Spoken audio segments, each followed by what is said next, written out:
Hello and welcome back to IeshaNyreeTV, where we're talking voiceover and creativity and whatever else is on the agenda for tonight.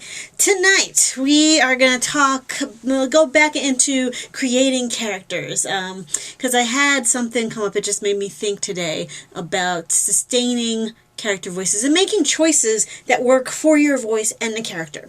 So when I was doing the hashtag 100 Days of Voiceover project, I played with all sorts of new characters. I just looked at the breadth and depth of my voice to come up with just any new character. And one of the characters that sounded really cool was one where it was really gravelly in my throat and it got deep. And let's see if I can do that. It came out like this every time. It sounds so cool. I was like, whoa, did you make that noise? It sounded like a monster out of a sci-fi, which, extra nod, happy May the 4th be with you to all my sci-fi friends out there. So I was pumped. I was like, this is so cool. This is so cool. About 30 seconds after I finished that voice, my throat was killing me, just like it is now. Just that short little snippet that I gave you, it crunches down on my vocal cords so hard. It is painful. It hurts. So that said, that cool character, as cool as it sounds, is never going to come out again. That's not a character that I could actually work with and present to a client or do anything with, really, except to say in my house, wow, it's cool that my voice does that.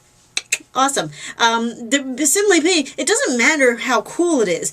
It's what can you do with it? Can you actually use it? And if it is a voice that is injuring you or is going to injure you, don't do it. Don't do it. You can either modify it. If you just really like the sound, then you're going to have to play around and modify it to make it in a way that you can sustain it. Sustainability is key. I didn't understand this when I first started voiceover. Case in point. Say you get cast, let me go back. You have to understand what it all entails to go in and do an actual voiceover gig. And if you're new in the industry, you're not going to know this because you haven't been in there yet. So think about it. Here's what happens in a typical voiceover gig. Say it's a commercial. For a commercial, you're going to go in, and if you're really good, if everything's going flawless, it might take a few minutes, but it is going to take a few minutes. It might take 15 minutes to read it. It might take an hour. It might take an hour and a half. But you might have a client who wants to make changes right there at the spot. You might have a client who's like, I kind of like that, but can you make it go higher, make it go smaller? Can you make it more blue? I actually had someone say that. Can you make it like more, I don't know, like more blue? And my answer? Yes, I can. Sure thing. And I did. Whatever that meant to them. So you're going to be in there for more than the 30 seconds, and you're going to be asked to make changes to that voice to make it work with what the client is envisioning. That's just for commercials. Say you have an animated gig. You're going to be there a lot longer than just for a 30-second commercial. Now comes a big one. Say you get a video game gig. Let me tell you about a video game gig. That can take hours. Hours. Really think of your favorite video game. And video games today have so much spectacle and scripts, and they're so amazing. They're like mini movies unto themselves. So getting a video game gig is awesome. You will work, though. You will work your voice to the limit. Because think of every time you play a video game, all those screams and punches and reactions and uhs and jumps and each one of those had to be recorded by a voiceover actor. So there's like 2 pages of screams. Okay, let's try a scream where you're being stabbed. Let's try a scream where in this one you're going to get hit by a meteor. Let's try a scream when you're falling off a bridge. Because they have to come up with every scenario that's possible for gameplay. So the actor has to make all that happen. Really think of a whole day worth of screaming. Various kinds of screaming. A whole day trying to remain in character while you're screaming. And it's back to back to back to back. Okay, we need another this. We're going to mark this scream 15. Okay, we're going to mark this shout 32. Okay, we're going to mark this train 53. You're going to go through a whole day of that, and you're probably not even going to want to talk after that. A lot of people that I know that do video game gigs on a regular basis say they put themselves on vocal rest for the rest of the day. They're just like, done. I want to talk to you. I want to see you. I'll text you, but that's it. That's as far as you're going to get. Which is really smart because your voice is your instrument. I mean, that's what we're using.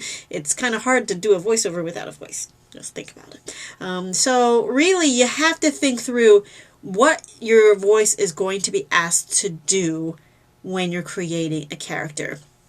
Think of it this way. We just talked about someone with is coming up with a tiny voice, but they have to be able to project it. And that's a hard one. So then when the recommendation, she had awesome recommendations of projecting, which will be another video another day, but projecting it, but also someone recommended, consider modifying that voice to make it work for the venue.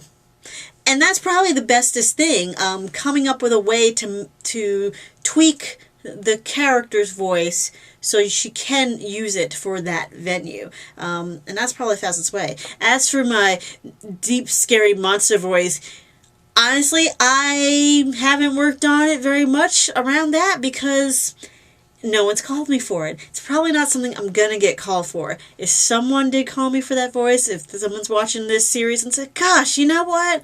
All we want to hear for like 8 hours is that scary, scary, deep monster voice that rips up your vocal cords. Well, then I'll play around with it and I'll figure out a way to modify it to still get that sound or close to that sound. Until then, that character was a fun exercise, and it gets locked in the vault, maybe to come out to show off to my children and their friends for 5 seconds, which is probably as long as they can listen to it, because then they're off doing something else. So don't be afraid. Make sure you're being really clear about what that character is going to be used for, and get a good perspective of how you're going to be asked to use it in whatever genre that you're picking. And don't hurt your voice. Your voice is that's your kid. That's your bread and butter. That is your instrument. So love it. Take good care of it, and make sure you modify your characters to go around it. Hope that helps, and I hope you're enjoying these series as much as I'm enjoying doing them. So may the 4th be with you, and have a wonderful evening. Bye.